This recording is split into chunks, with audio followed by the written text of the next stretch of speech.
I'm here with Aurora, the creative lead of Murder House Productions, and we're here to talk about the newest project of the group, Windigo. Aurora, thank you so much for having us. Thank you guys for coming. I love you guys so much. I watch all your videos, literally. Thank you. So let's start with Windigo. What was the idea? Why the idea of the Windigo? Well, okay, honestly, originally we were going to do Resurrection again, which was the theme that we did last year. And so we have very similar environments as Resurrection, yes. But Windigo, I always loved the lore and legend of Windigo, especially from like Pet Sematary. I thought it was so mysterious and just like needed to be expanded upon more. Okay. And so I just thought of it and I was like, you know what? That's a really cool main character. Let's work with that and create an original maze around it, you know? Now, would you like to give us a tour of this maze? I would love to. Okay. Let's do it. Let's go. Let's go. Okay. So this is the first part of the attraction. This is the Appalachian Trailhead. Okay. So this is where you start the maze on the Appalachian Trail in North America, which is where the Windigo was sort of based, you know? I see. Okay. And our maze is based around the Windigo spirit. So the Windigo is usually known as like a giant, really tall creature of physical form, but we've taken it sort of in a different route, and it's a spirit that actually possesses people. So that's the route that we took for this whole maze. So come on in.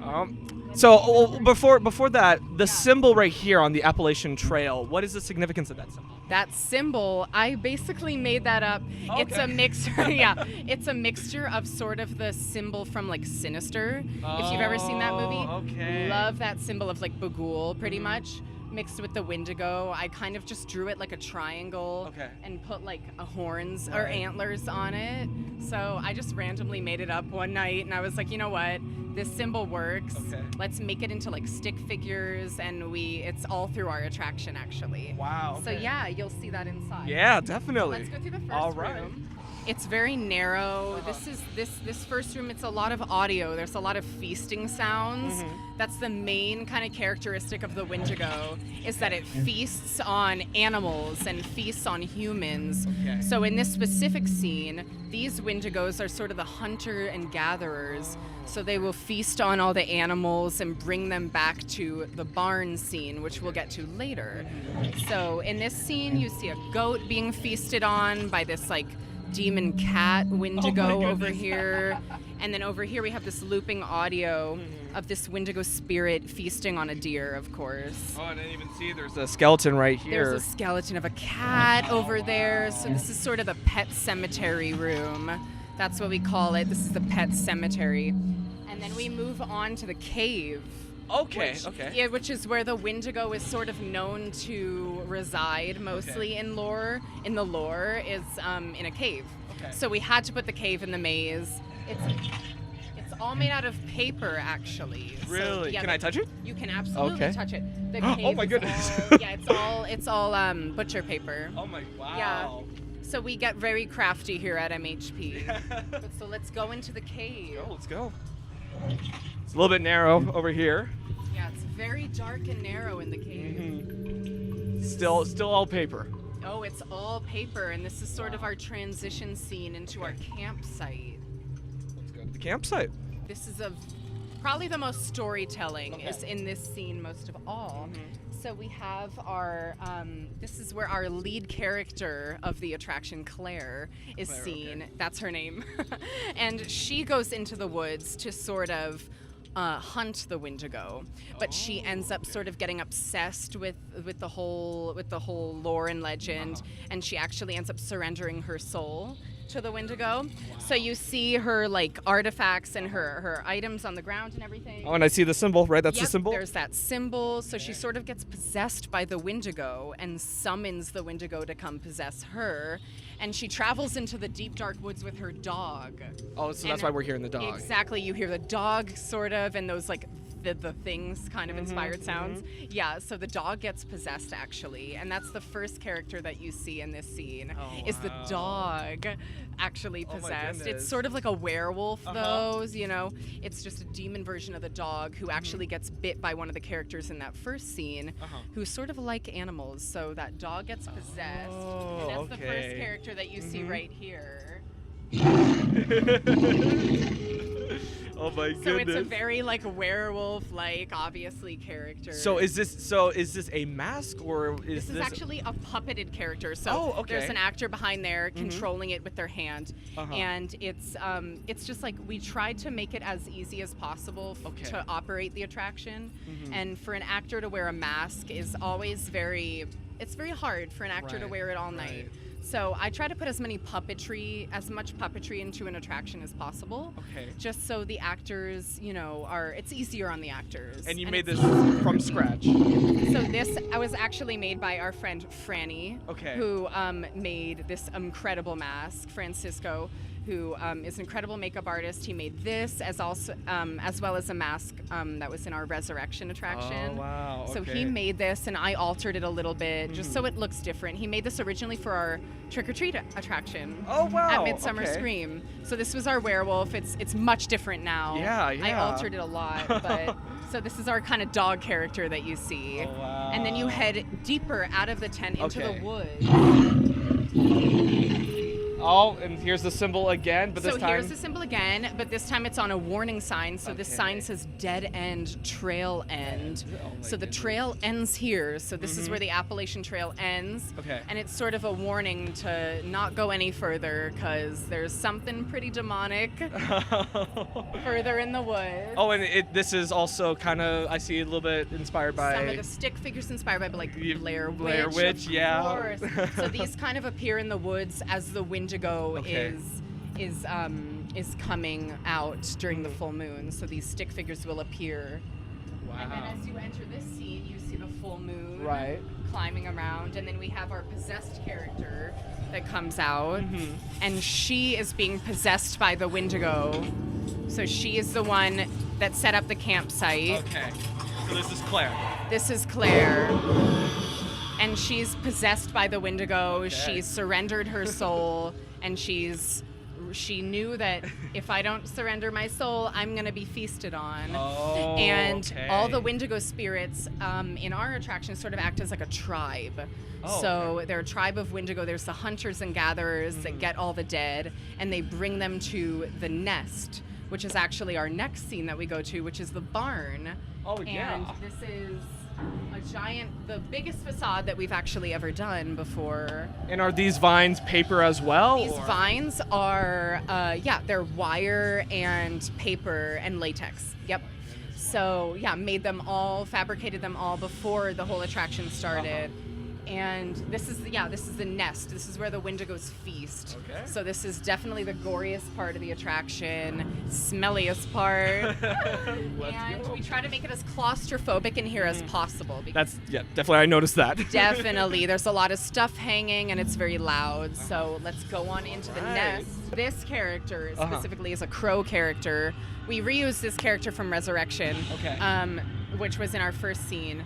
And they're kind of coming out, attacking people from above. They've been possessed by the Windigo. You know, no animal or human is safe from the Windigo spirit. And this is also a puppet? This is a puppet as well. So it's on the end of a pole actually, and our actor controls it on a pole. It's super, super easy. I actually made them in like one day. Oh, wow. Like literally, yeah. So it's so easy, honestly. I just try to make it as easy as possible. It was going to be a live actor in a mask, but you know, masks are very hard to wear for actors like all night. So we made it a puppet. We put feathers all over it, and it's just this loud attacking crow. Love it. And then we have this scare right here, which is our most hungry Windigo who's feasting on the heart of this poor innocent man.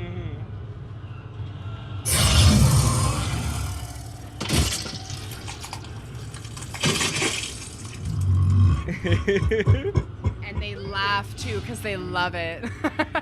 They love it so much. Yeah, this is the best scare.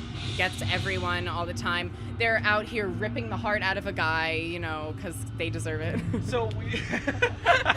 No, they're an unfortunate victim. Probably like Claire's boyfriend or something that went missing in the woods. There we go. That gets their heart feasted on. So yeah. the water effect, how is that achieved? That's achieved by a mechanism. It's all fright props, like usually fright ideas, fright props. So it's just a fright props like water mechanism that's timed up to the trigger button the actor hits. Okay. So it's perfectly timed every time. We get the water splash, so it's like blood is splattering at you. It's pretty magical. This one gets everyone. Absolutely it's like a does. staple of the attraction for sure. And it shows you the feasting element, which is the main element of the Windigo spirits and the Windigo characters as well. Is the feasting. So you see them with the heart, and you see them enjoying themselves too. Because it's fun to kill and suck the lives out of all the men. Out of all the men. So yeah, that's a pretty fun one. This actually was reused from our Trick or Treat haunt. I was just about to ask that because it looks very familiar. Yeah, it was on the ground of the werewolf girl section. We love to reuse stuff. There you go. We love to you can, right? And then this last scene is very, very disorienting, and it's where the trapped souls of the spirits are. Okay. And then we have, our iconic Windigo spirit. This is where you first see the actual Windigo in physical form. So they're this giant entity with the antlers and the fur, and it's all a puppet as well. No way. Yeah, that's a puppet. Oh wow. So yeah, it's all on a stick and everything. I mean, oh we my goodness. definitely try to make it as easy as possible because because that would be really hard to put an actor in there. Yeah. But this is in the Wow. silo scene. So this is a silo of the trapped souls and spirits. Oh my goodness. And it's the tallest scene that we have in the attraction. And I love that the reflection of you see the shadow. It's the symbol, right? It's. oh, exactly. Yeah. The symbol in the sticks plays throughout the whole attraction for sure. We tried to keep that like a main theme pretty much. But yeah, this is the dirty silo where all the skeletons and bones are thrown and the spirits of the possessed people are trapped. Oh my goodness. Yeah, and then you actually have to duck out of the maze. Right, yeah. Which is a cool element that I like to add. If you have to duck, it almost feels like, something's wrong, Right, you're escaping from something almost. So you have to duck out of the whole maze. And that's the whole thing. It's really short, but we pack as much detail as we can into every room. That's my favorite part about having like a short attraction is just like I get to do as much as I want with every room because it's so small and intimate. You can do as much. I don't have a lot of props too. Like I'm making everything pretty much myself or getting it on Craigslist and Facebook Marketplace and stuff. So there's a lot of contribution that goes into it from others as well. But a lot of it is just like seeing what fits, putting it in there, and just seeing it come to life. It's amazing. I definitely have to say the two things that impressed me the most were the fact the cave is paper. The cave is paper, paper. We have tons of paper. It's trees too are paper. So it's butcher paper. It's the easiest thing to use, because if you crinkle it the right way, it's the right texture for the cave walls, for the trees, it's really great. We used it on the ground as well around the forest. Oh my goodness. So yeah, it's butcher paper for sure. That and then the puppet at the end. We all thought it was someone, that it was an actual like on actor stilts or someone. Or it was like a step or something. So that was really impressive. That's an actor. It's a PVC pole and then just a mask that we fill with spray foam, stick the pole through. It's super, super easy, honestly. That's the best way to do giant characters, I think, because putting a character in a big suit, is not practical because the person will get really hot. It's just a lot to do. It's a lot to repeat night, if it's an attraction like this that runs like, over and over again, it's really hard to put an actor in like a big fur suit like that. So yeah, it's literally just on a pole. It's super easy and it's super effective too. Yeah. Gets people a lot. It did. And they Got can all of us. they can also like shove people out of the maze too if the people like are like, where do I go? That happened to you, right? Yeah, they can just like push the pole forward. It's super fun. And there you have it. Make sure to come out here to Thousand Oaks. Or do you want to plug in some of the social and where, like the dates? Absolutely. MHP Haunt, Windigo. We run every weekend until Halloween night from Friday, Saturday, and Sunday.